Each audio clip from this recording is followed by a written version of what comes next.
Додека банките бележат раст на профитот и бројот милионски добивки, граѓаните се повеќе се задолжуваат пред се по основ на кредити, но тоа е очекуван епилог на нелогичното дистанцирање на финансиските институции од COVID-19 кризата во државата.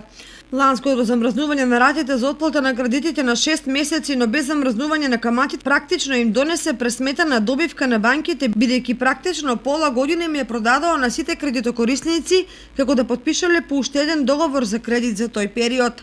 Тоа значеше 6 или повеќе месеци раат од рати. Граѓаните го платија со додатна камата, со редовен процент за тој период кој им стигна со повисоки износи подоцна. Според најновите податоци на Народна банка, граѓаните и компаниите продолжуваат да се задолжуваат кај комерцијалните банки, а кон растот на задолженоста, освен вообичаените потреби, придонесува и долгата пандемија на коронавирусот, но и нивната профитна стратегија.